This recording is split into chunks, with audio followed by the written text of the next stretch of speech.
We're just waiting, everybody, for just a minute more. And Shalaw's getting himself set up. So let us know if you need another.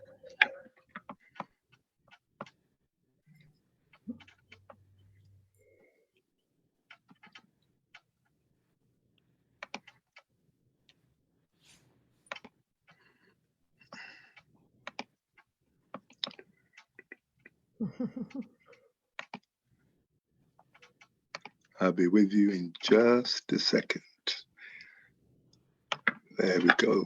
Now it's moving smoothly.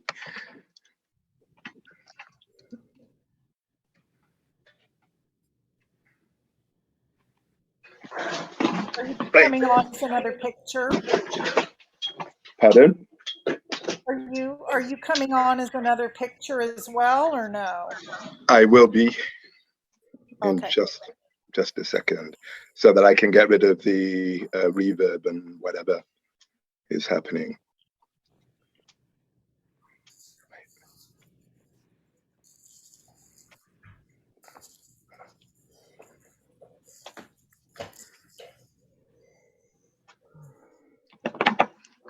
Right, let's see.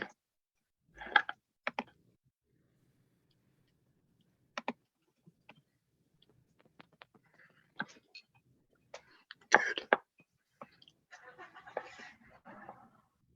So just cancel audio options.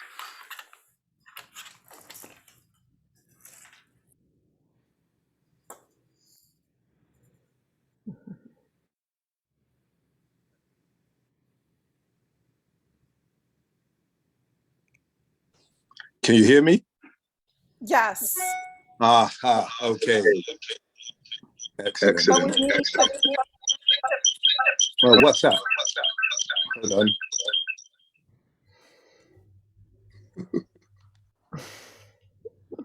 You can control audio.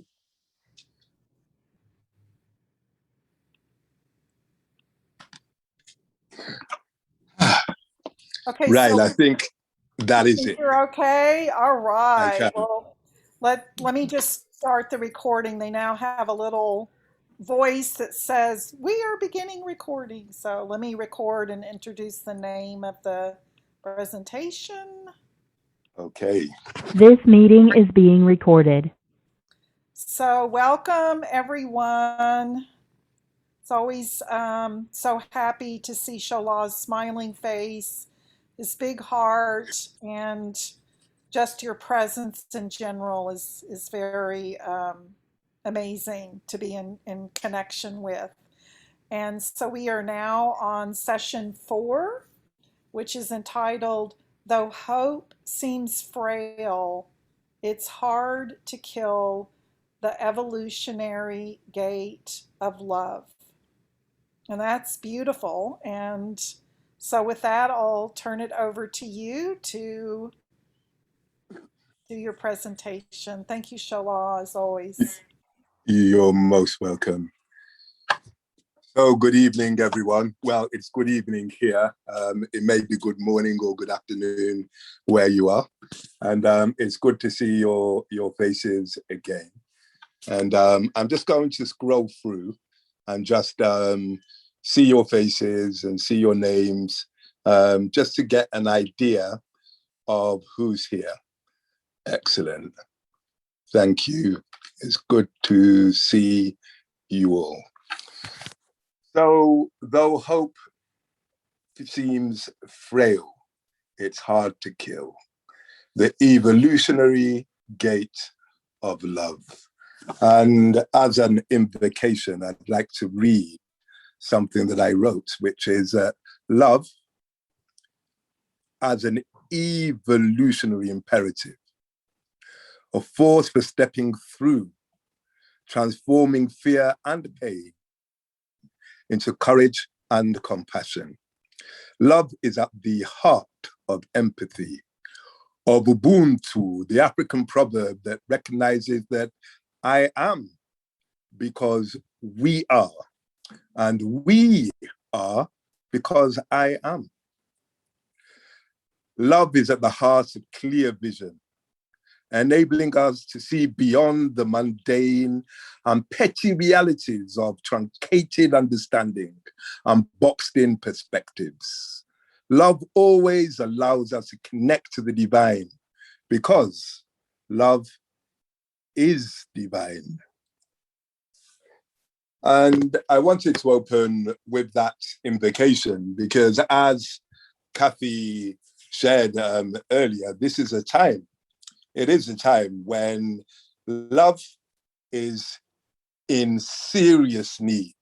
Often it feels like it's in short supply because of the unique ability that we as humans have to not see the whole picture and focus on the thing that's directly in front of us that may not be all that we need to consider, but it overwhelms our minds, makes us think that the situation that we are in is insurmountable, is monstrous and unbelievably terrible, and that we are unable to hear when somebody comes and says, well, don't worry, everything comes to an end. Everything. Apart, perhaps, from love. Love is eternal. And when we consider what that means, and each of us would do so in our own way, because I would like to reiterate, as I always say, that the wisdom in this group is in the group. The wisdom is not in me. We have a saying that the ancestors will always find a mouthpiece. So if you like, you may consider me a mouthpiece, but that is all. And I convey the wisdom that is here at this moment, that is present in you, this group. And that's what I speak to at this moment. And so if we consider the absurdity of believing that there is no divine, if you like that word, or universal, if you prefer that word, or vast or source, imperative behind creation.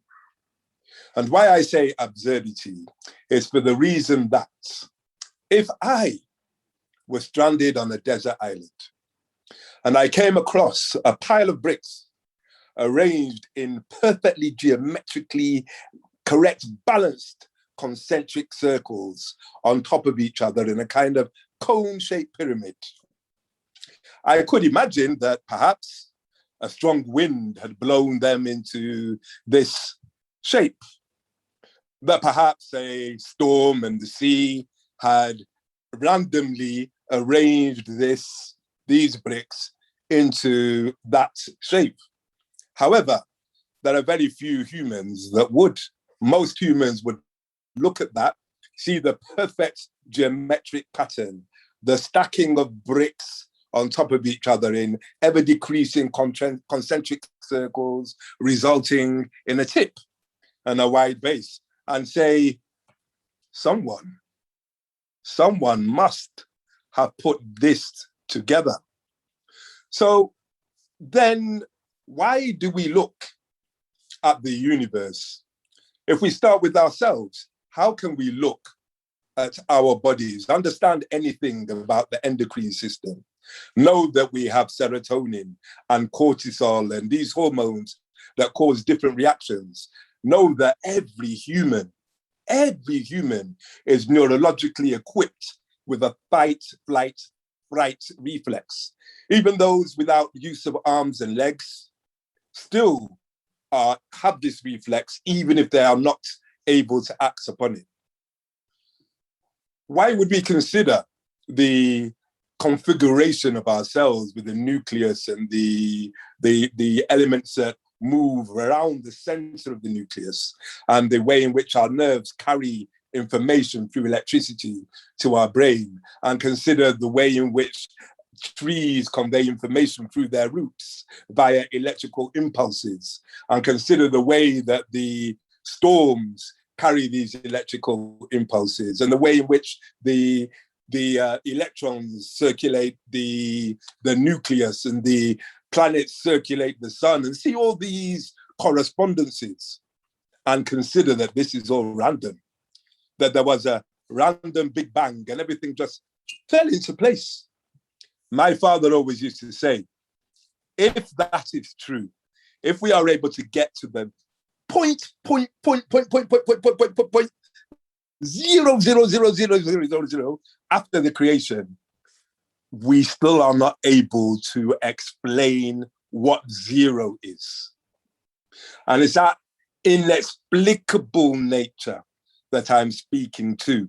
And in my conception, love falls within that bandwidth of the inexplicable. Love is transformative. Love has done so much. Even as a quick anecdote, I don't know if you all know of he calls himself a peak development coach, or at least he used to. It's called Tony Robbins. You probably have heard of him in the States. And I went to a seminar run by him a long time ago. And he relayed this anecdote of Ronald Reagan and Gorbachev on a plane. And they were arguing and trying to come to some kind of arrangement. And Ronald Reagan would say, well, you Russians have taken over this and that. And Gorbachev would say, well, as for you Americans, you've done this, and so on and so forth. And at one point, Ronald Reagan stopped. He looked at Gorbachev, he smiled, he held out his hand, and he said, hi, Mikhail, I'm Ronald. Let's start again. And apparently that changed everything and led to all the accords that the US and the USSR finally came to. And although one might say that wasn't deep and profound love, at its heart, it was love, a desire to bring energy to bear in a fractious situation. And so today, I am really hoping to go on a journey with you all and explore some aspects of this divine force. And I'll begin, as I often do, with a story. But before we go into the story, I'm going to recollect something that we did last week and ask you if you will all accept my invitation to stand, or if you are not feeling able to stand, then sit and still do the same exercise that I'm going to do now. Now, if you remember that those of you who were here last time created some affirmations. Those of you that weren't here, if you use affirmations whilst we do this gates experience, and I'm just going to take you through it again, and then we'll move into some storytelling. So if you're able to, please stand. If you're not, sit with your back straight and still do the same things. So one day I will get a very big screen and a good camera so that my whole body can be seen, but like right there. So with two fists, what we're going to do is tap on the gates of energy. And the gates are just below the belly button and above the groin at the front, and at the back, just above the coccyx.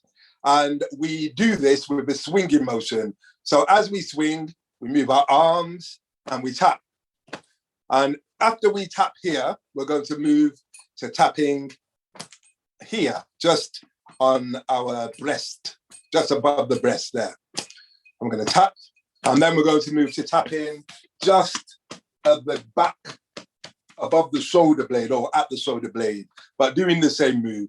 And as we do this, we say in our own heads or in your own space, you can say out your affirmation. And so we'll begin tapping here.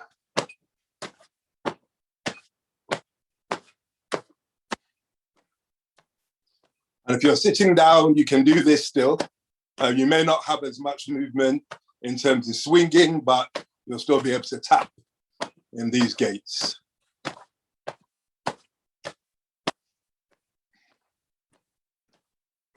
An affirmation I love is, I am whole, perfect, strong, powerful, loving, harmonious, and happy.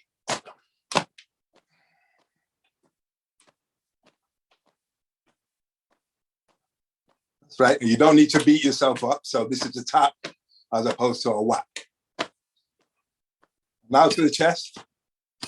So you still have your one hand alternating and tapping just above your coccyx.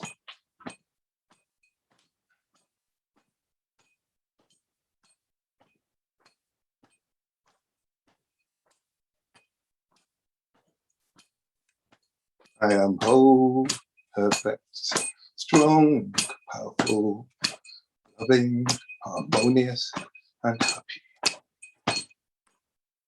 Now at the back. And you can do this in your own time. You can follow me or you can follow your own pattern. It's fine.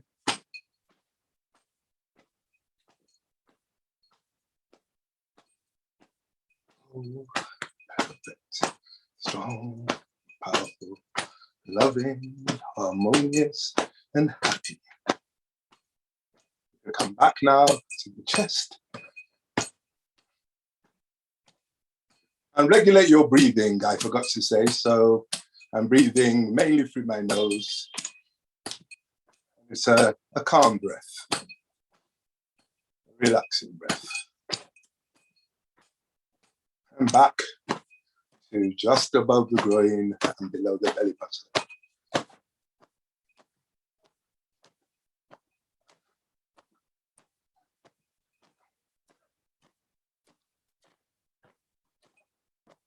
Okay, and we come to a stop and just feel that there's a ball of energy in between your hands. And if you find it difficult to feel that, just imagine that it's there and imagine, play with it. So see if there's a resistance in between your hands, similar to when you have the same pole on magnets pushing away.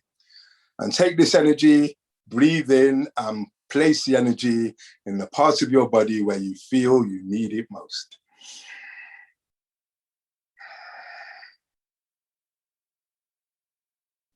And let's go back to seating.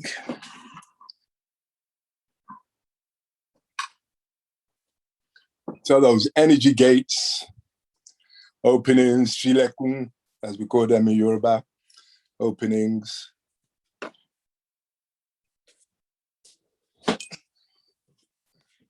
Hands up if you're feeling warm. Good, so we're warmed up. Excellent. So the story I'm going to tell you today is the story of Nayinka's daughter. And actually, I don't have a copy here. It's a book that I wrote and published. And I'm going to paraphrase it. So I'm not going to be verbatim, but you will get the sense of the story. And I think you know that when I say in a place far from here, if you will say, but near to there. And so, in a place far from here, but near to there. I said, in a place far from here, but near to there. I said, in a place far from here, but near to there. Nayinka was a queen in a land of queens, a place called Kalo, a place made sweet by the gentle breath of the wind called the land breath, that brought sweet air into the homes of Kalo across the sea at the place where the three rivers met. Kalo was a place to have joy in. And for generations, the queens of Kalo had received at their coming of age moon ceremony the gift of the silver serpents. And Suna, the high priestess, who was also Nayinka's aunt, said that as long as the queens of Kalo received the silver serpent in this way, so would all be well, even when all was not well. So Nayinka received the gift of the silver serpent, and she danced the dance of Nyoka, the serpent dance, and she danced Nyoka, Nyoka, Nyoka, Nyoka, Nyoka. And as she danced, so the vortices of the earth aligned in her body, and she knew herself. Nayinka's reign was said by the old ones to be the most incredible reign since the people of Kalo had left their ancient land, chased from there by the desert kings. Ships docked in Kalo's deep harbor, hoping to make money through trade and through the wonderful goods that Kalo produced. The people of Kalo were a wise people, a people who considered deeply before they spoke. And so, as well as material wealth, people came to Kalo in order to experience and learn from the wisdom of the people of Kalo. In her time, Nayinka herself had a daughter. Her daughter was also in line to the throne. And in fact, it was on the year that her daughter received the silver serpent in her turn that everything changed in Kalo. Everything changed in Kalo. And that is why this story is called the story of Nayinka's daughter. And her name was Ashe. Now, Ashe was on the beach in the place where the three rivers met, feeling the surf and the spray from the collision of the mighty waters. It was the best place in Kalo to do exercise, and Ashe loved exercise. Most of all, she loved to wrestle. And she was wrestling. Now, what you should know is that during the receipt of the silver serpent, when everything changed in Kalo, the reason it changed is because a pestilence, which I suppose is kind of current today, a pestilence, an epidemic began to infect the people of Kalo. But it was not a disease of pestilence, of boils, of running noses and fevers. No, instead, it was a disease of the spirits, an erosion of the people's desire to contemplate deeply, a new expression of babbling and bright chatter, a desire to own the things of other people. And this disease was called Buruku. It was a disease brought to Kalo by the Northmen, as they were called. Apparently, where they came from, this disease was considered to be wisdom. And they called it high-sounding names like economics, politics, and law. The people of Kalo began to change, and chief amongst those so afflicted by this disease of Buruku was Pono, the sister of Suna, the high priestess, who lived at the cataract known as the Three Ridges. Kalo, Pono could not understand why her milksop of a sister should be the high priestess when she, Pono, clearly had greater accomplishments of power. And so Pono began to consort with the Northmen and listen and change her mighty vision into a dark and sorcerous vision. And as she began to change her vision, so too did her body change, as did the bodies of her cohorts. And they began to do dark deeds in the dead of nights, little resembling the graceful colonies they had once been. So Ashe was on the beach wrestling with her clan sister Bara. Ashe was a sister of the Cobra clan, and the Cobra clan were mighty warriors, sisters of the sword. They loved to wrestle, and Ashe was a peerless member of their band. And there they were wrestling on the beach, laughing, although with serious intent, when Bara, her sister, said, "Halt!" And they all looked. Running towards them were some men. This was not strange in Kano because people like to exercise, but the way these men were running, their body language was strange. They were running kind of and emitting strange sounds. Bara said, "Stop!" And they stopped. Ashe said, "What are you doing? Why do you behave so?" Ashe,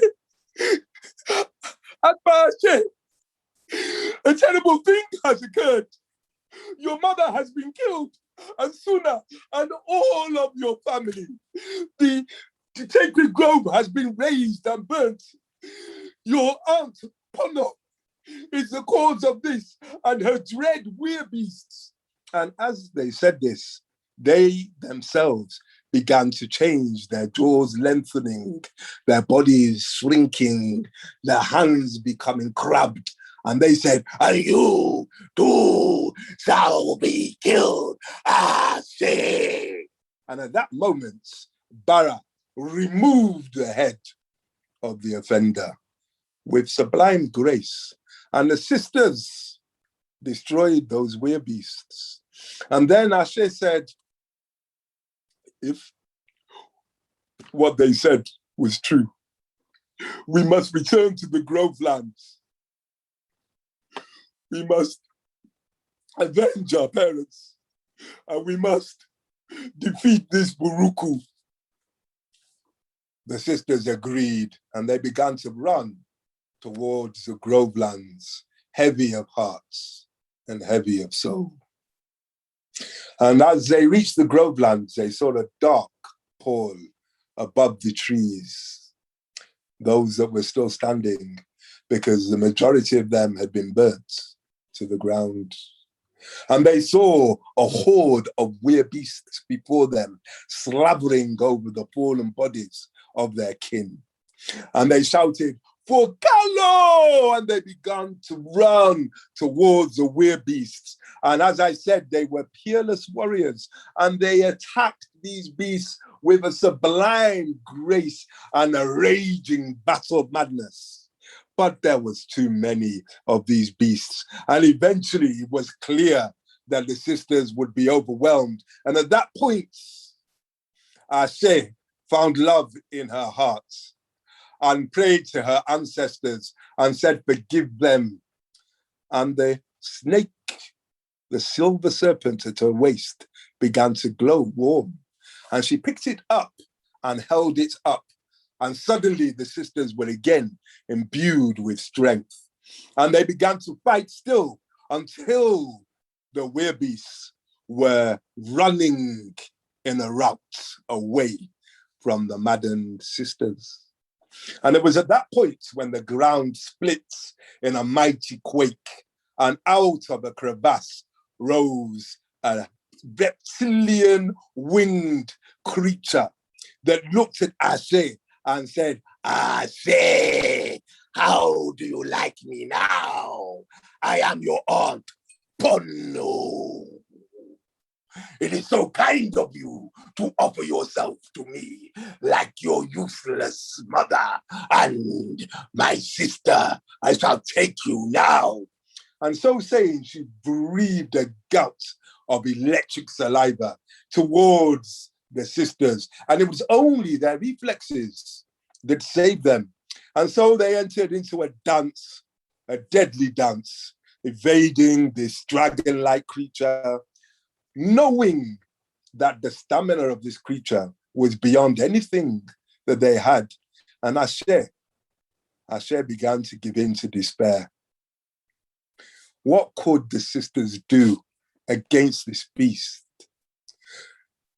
Remembering that the beast was her aunt, Asher again raised her eyes, jumped out of the way, and said, "Ancestors, why? Why? Save my aunt." And as she said that, the silver serpent glowed at her waist again, and she held it again and shouted, "Help my aunt!" And as she said that, they suddenly found themselves on a hill far away from the blood-crazed dragon. And her Aunt Pono roared in frustration. Ashe looked at her sisters and said, "Let us go down." And they went down the hill and found a door that only initiated sisters were allowed to enter. In the bottom of the hill, it entered into a cave circular in aspects. And on the ground in this cave was carved the circular serpentine spiral of a snake, a gigantic snake. And they sat around this serpent. And Ashe said, "Sisters, there is nothing we can do. What we must do is awaken the gift of our ancestors.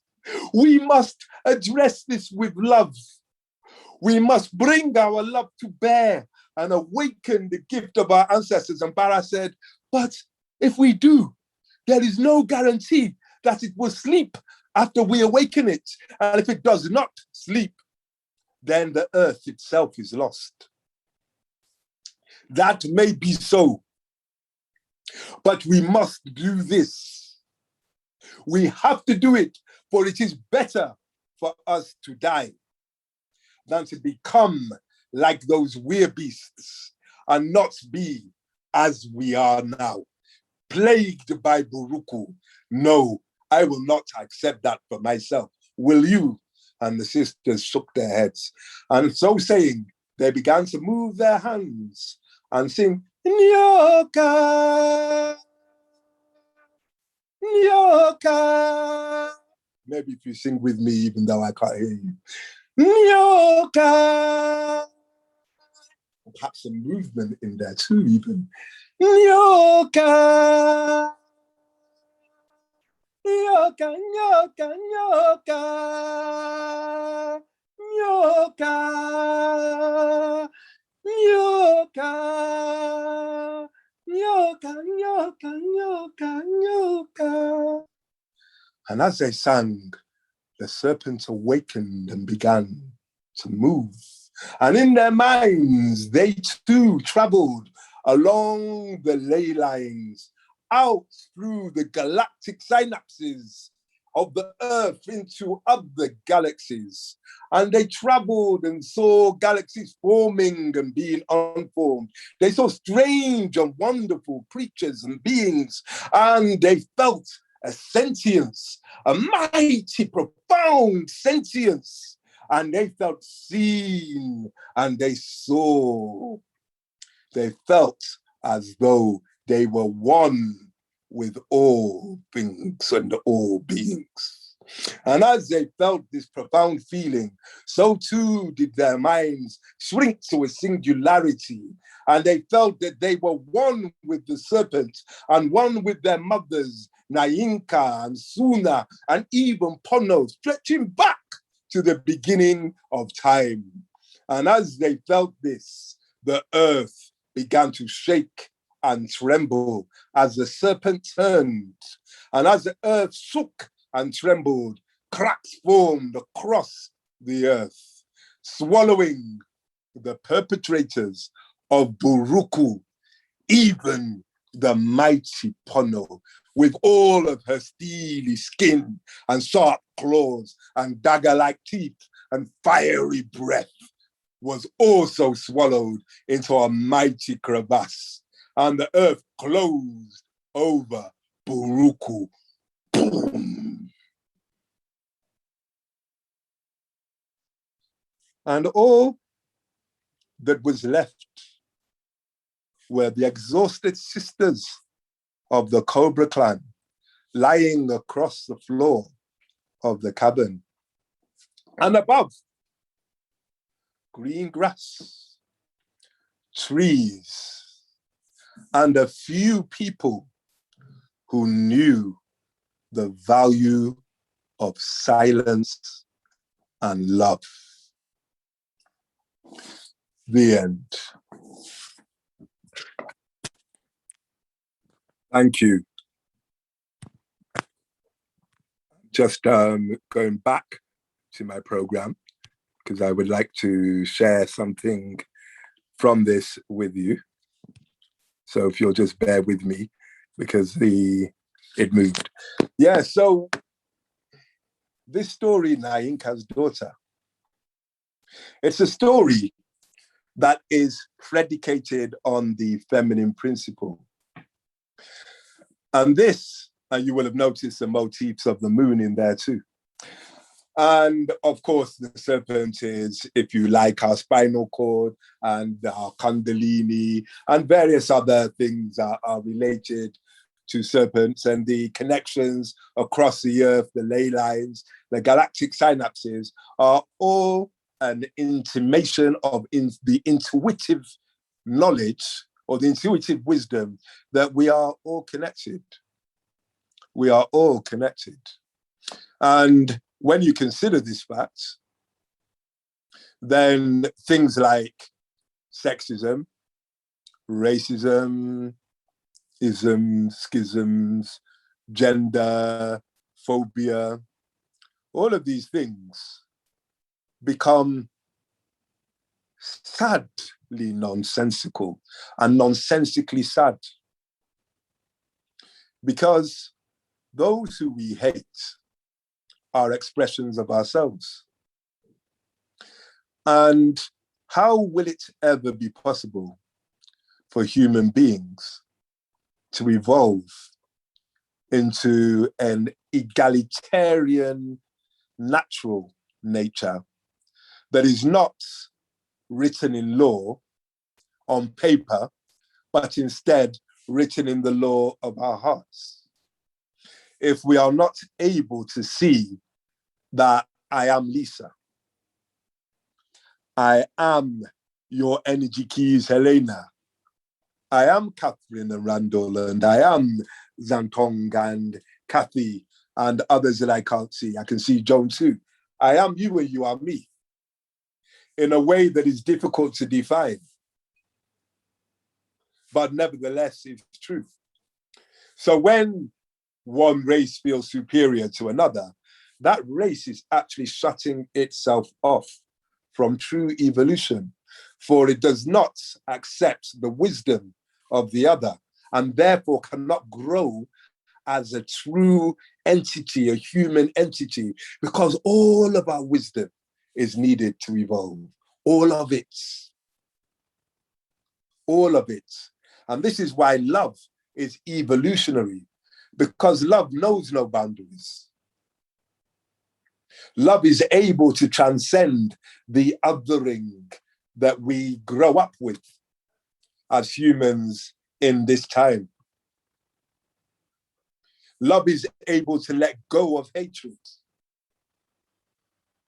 And just as a quick aside, why is letting go important? Well, I don't know if you know how they catch monkeys in some places, but what they do is they bore a hole in a coconut and they put some food inside the coconut. And the monkey comes along to the coconut and, oh, okay, so it's that way around. Comes along to the coconut, puts its fist in the coconut, and because it refuses to let go of the food, even when the hunters are coming, they catch the monkey with his hand stuck in this coconut, unable to move. Because, oh yeah, they obviously chained the coconut down. So the monkey's there. The monkey could escape at any time, just by letting go. Just by letting go. But the monkey is blind to the reality of its own agency, its own situation. And I would posit that we as humans are very much like that.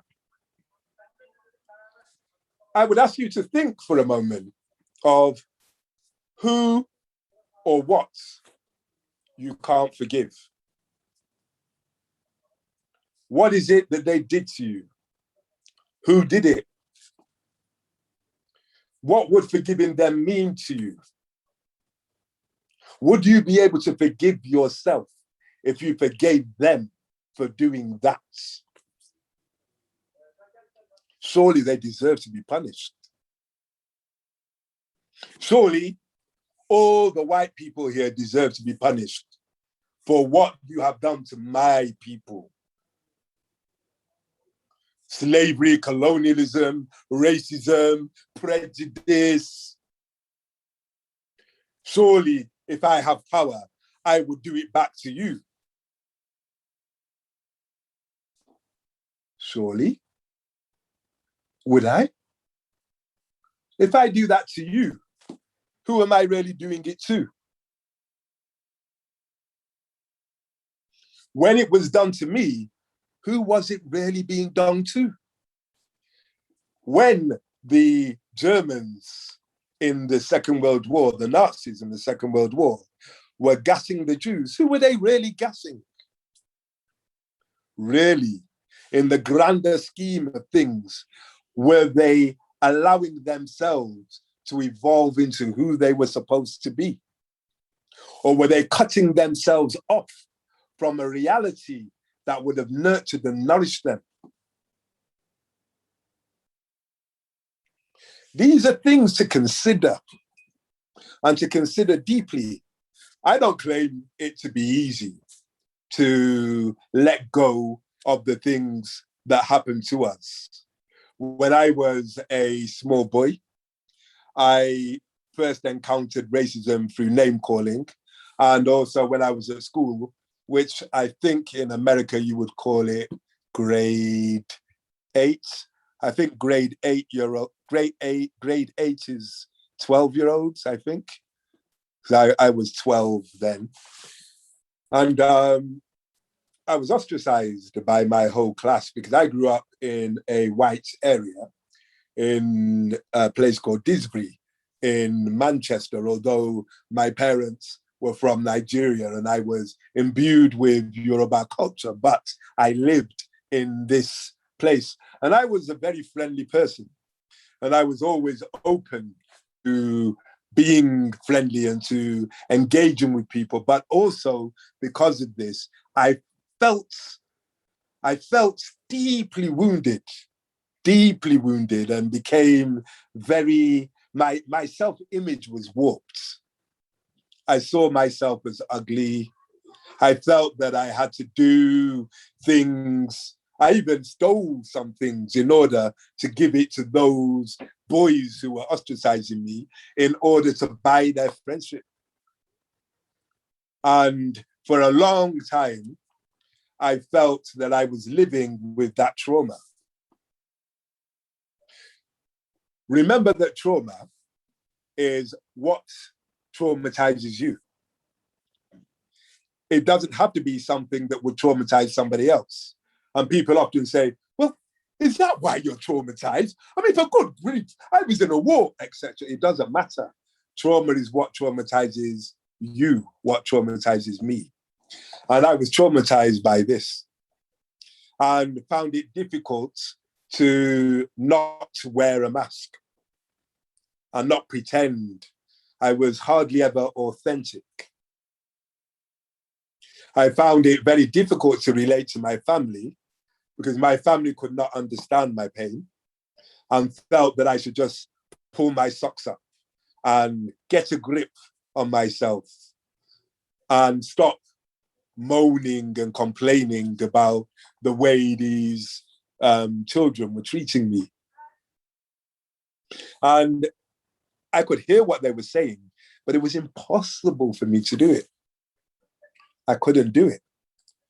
I just felt the pain and laughed along with my friends when they made racist jokes and allowed myself to be manipulated into all kinds of compromising positions and events and things, all because of the way I saw myself. My mantra was, I am worthless. Although I didn't know I was saying this to myself. I didn't know. I put those boys on a pedestal. I felt they were better than me. And I felt that they were better than me because they were white and I was not. And this all changed, of course, because I don't think these things anymore. But I share it with you so that I am empathizing in a way with whatever your trauma may have been. And this empathy is acknowledging that some people feel as though they don't deserve to respond to their trauma because they consider other people's greater and more profound. But I would say again that each one of us is manifest on earth in order to have a unique experience. So one has unique trauma. Even those who were gassed in the gas chambers still experience this in their own unique ways. Others who were treated as I was responded in different ways. Some people, my brother, for example, did not respond as I did. He responded by beating up the people who were insulting him and abusing him, and they stopped, obviously, because they didn't like the pain of his fists. But I wasn't of that nature. I was always about making friends, not breaking friends. So anyway, this all changed when a couple of boys from Zimbabwe joined my school when I was in the sixth form, which I don't know if you have a grade 12 and a grade 13, but this is when one is 16, one has done one's basic exams, whatever you call them, and is now moving into advanced studies. And these boys came, and honestly, it was like a breath of fresh air because I was able to see people who looked like me who were so strong. And they were very strong-minded and strong-willed. And they were not abusive or aggressive either. They were just strong. And I changed what I saw as a thing for me to valorize. I started to valorize them and recognize that in valorizing them, I was valorizing me. Because what I liked about them was an expression of me. I could see and feel that they were like me. But I had been hiding from myself, whereas they were living as themselves. And so that gave me permission, if you like, an invitation to self-love. And I've been on that journey ever since. And I would say that part of the reason why I wrote, although hope is frail, it's hard to kill, which is actually a lyric from the song. Hard to kill. It will probably come back to me who it was, but it's the lyrics from the song, and it's a lyric that means a lot to me because I felt like I was worthless. I felt like I didn't have self-confidence. I was afraid of public speaking because I didn't want to be seen. I felt that my lips were too big. I felt I was too ugly, all of these things. And it's self-love that transformed all of that. Self-love that stops me. In fact, interestingly, when I changed my perception of myself, without actually fighting anybody, people stopped abusing me.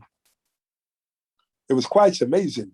They just stopped. It's like they couldn't see me anymore. they picked on other people instead. And that was purely because I learned to love myself. Though hope is frail, it's hard to kill. The evolutionary gates of love. I feel as though I have evolved more into who I was manifest to be. I feel as though I came to this earth to be me, more like the me I am now than the me I was then. But the me I was then was a crucial stage in the journey to becoming the me that I am now. Just as the me that I am now is a crucial stage into becoming the me that I will be. And the me that I will be is definitely defined by the me that we are. The me that we are. If you can get your head around that weird sounding concepts. And so when we appear on Zoom, and I'm really, really looking forward to the possibility that we will one day meet in person as well.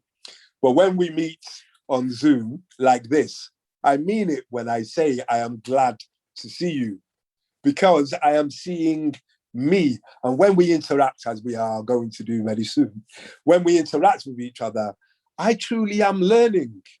Some of the things that you feed back when I give you certain provocations around particular words, some of the things that you feed back, I write them down because I'm thinking, wow, yes, yes, yes, yes.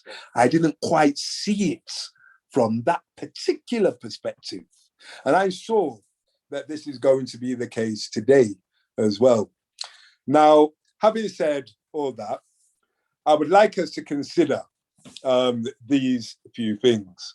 So one of the things, or one of the set of things, is what I said earlier. If you remember last month, or a couple of weeks, time goes so fast. Last time, I mentioned that there is a way of looking at things as what happened, what did I make it mean? What did I make it mean? That's the most important part. What did I make it mean? What happened could be horrific. My wife, for example, was caught in the war in Lebanon in the 1970s. And she was in two wars, that one and a war in Sierra Leone. She describes the war in Lebanon with bomb sound, and the war in Sierra Leone as that's what she says. And if she walks into a room and somebody surprises her, she goes into shock because the trauma is still there. Although she's had therapy, but some things, they can become ingrained. But nevertheless, she understands that it is what happened that has resulted in the trauma, but that the emotional reaction, not the shock, but the emotional reaction to pain is because of what she made it mean and how she sees herself as a result of the experiences that she had. And I'm positing that this is true of all human beings and of all cultures, always from the beginning of time. I might not be right. It is, after all, just a posit.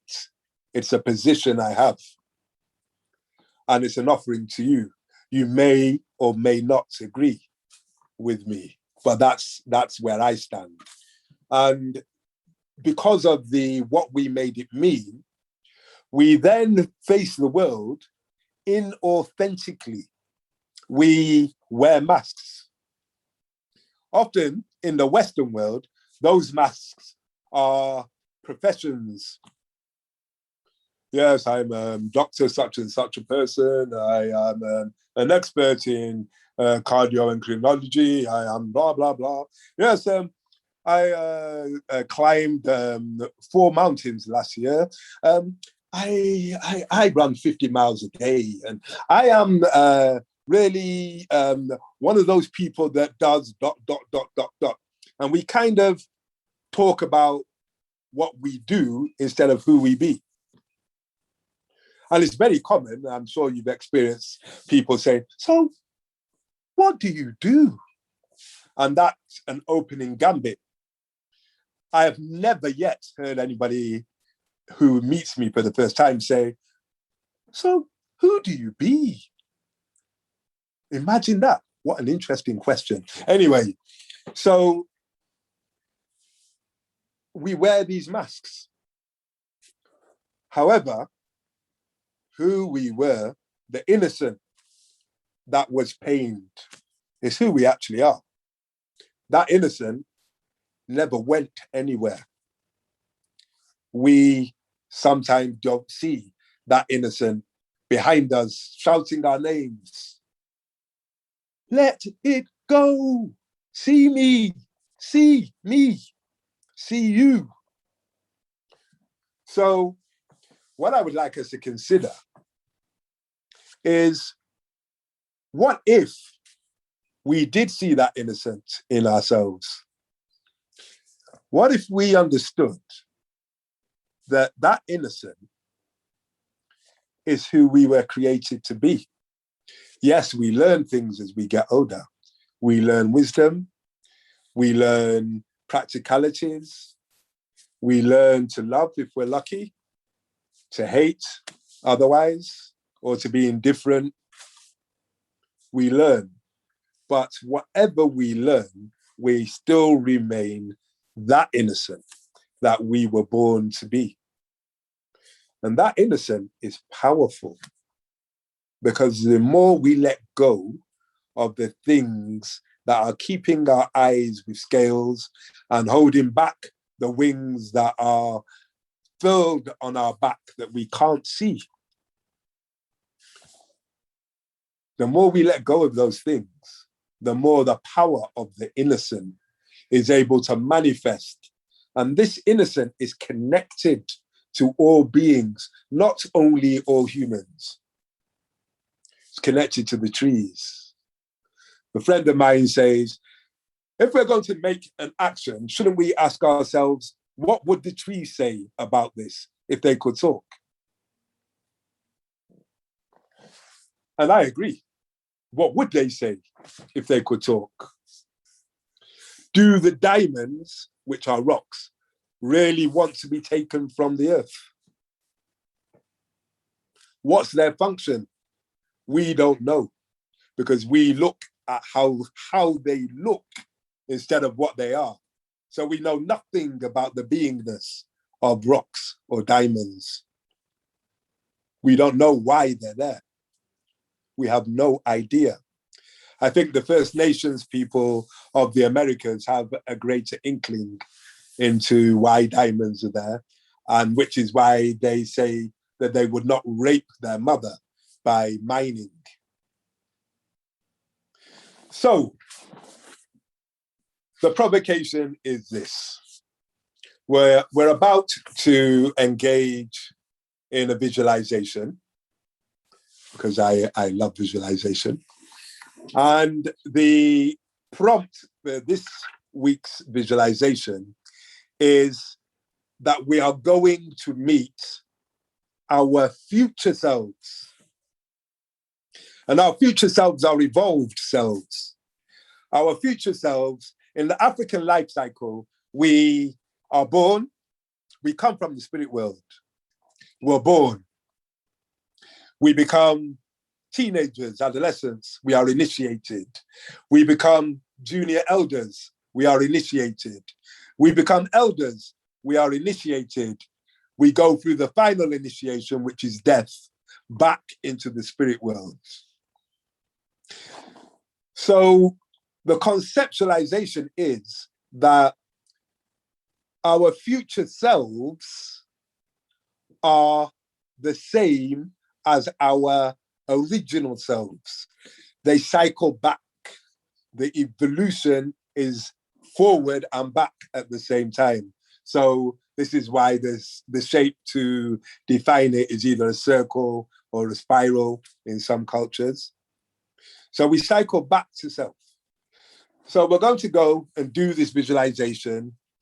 We'll journey to the land where our future self lives and learn something from the wisdom of our own future self, the self that has let go of the pain of that thing, or at least let go of the recrimination, the feeling of vengeance, the feeling for vengeance.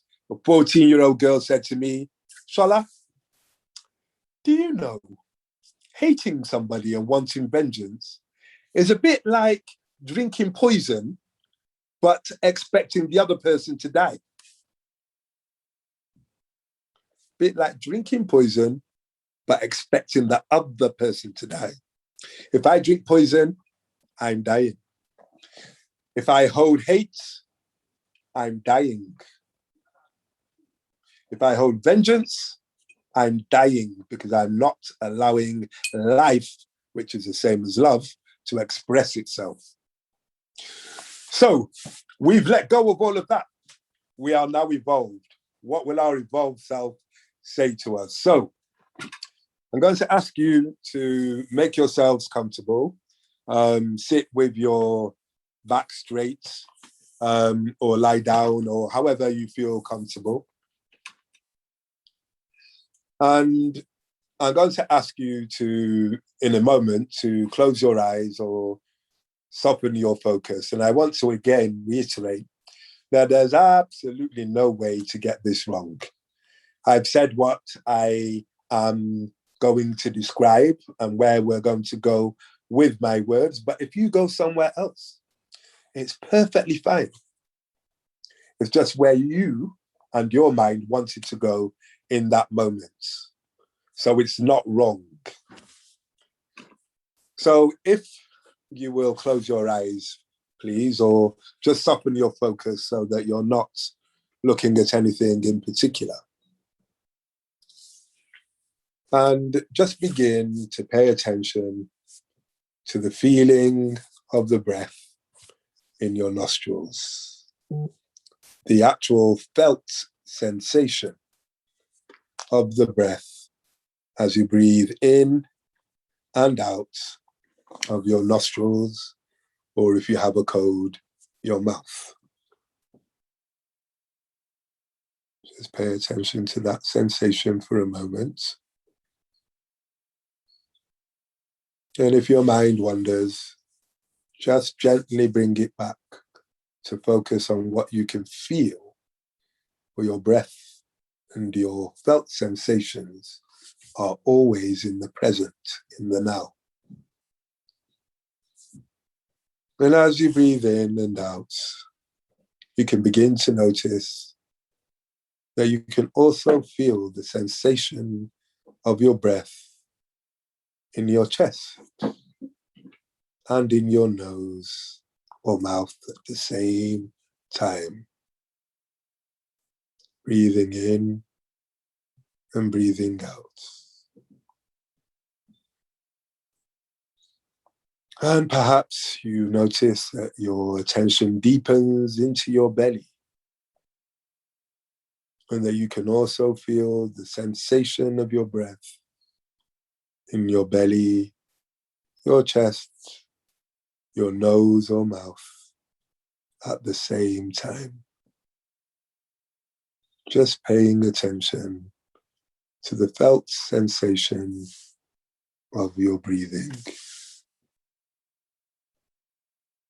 And as you breathe out, perhaps you can feel your body getting a little bit heavier. Maybe your arms are dangling more heavily from your shoulders. Perhaps you can feel your body pressing into the surface upon which you sit or lie.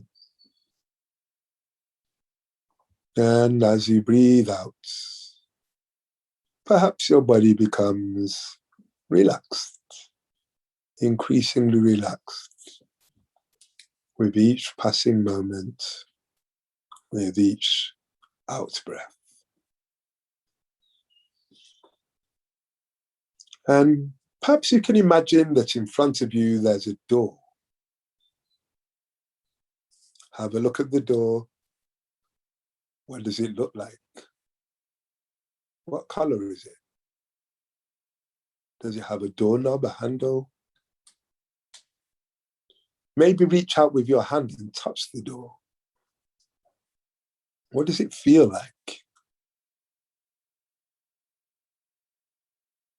You could even reach out and smell the door. Does it have a smell? Beyond this door is the land where your evolved self lives, your future self. And in a moment, we're going to go through the door into the land where your future self lives. And you can do that now. Open the door and go through to the land where your future self lives. What does this land look like? This land where your future self lives. Are you inside, outside, or somewhere else? What can you hear? How do you feel? What can you see? And you can call your future self to you and wait for it to come.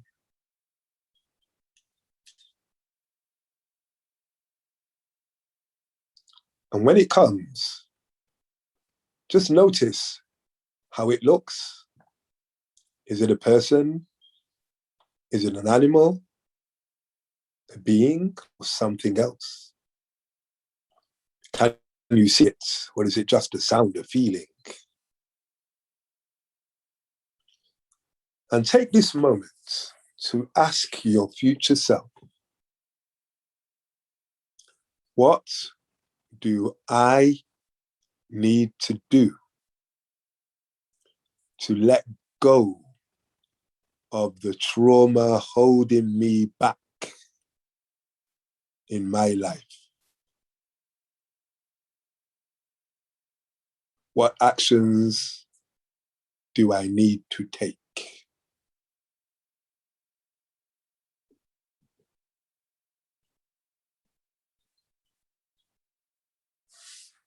And take a moment to listen for the answer.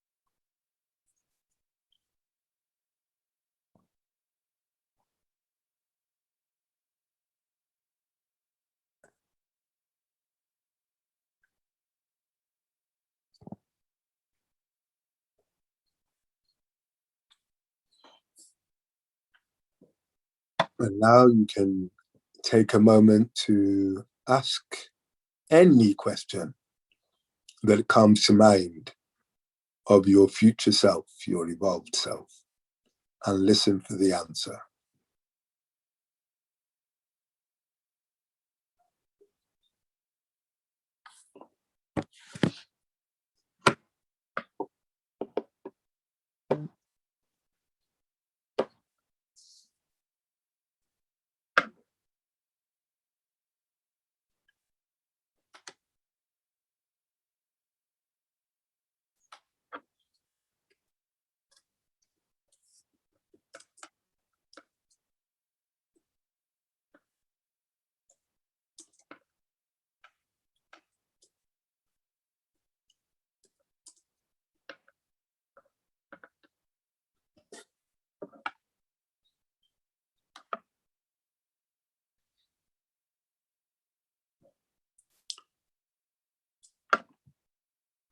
Now, perhaps your future self gives you a gift. A gift to remind you of what you need to do in response to what you asked.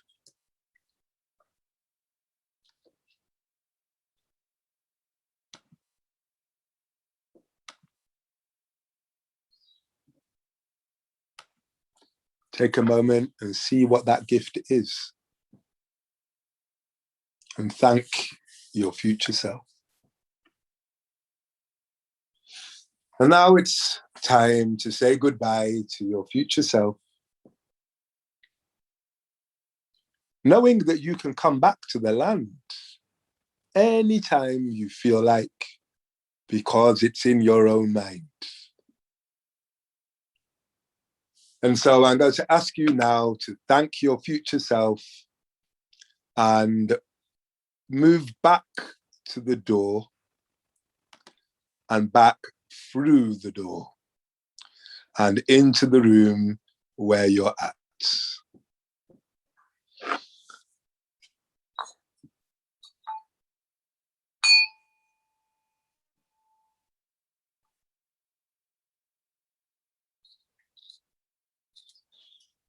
And you can begin to stretch back into presence in the space where you're at. Welcome. And so, maintaining the silence, I'm going to ask Randall to put you into groups of 5 or thereabouts. And when you are in your groups of 5, I'm going to give you 15 minutes to share.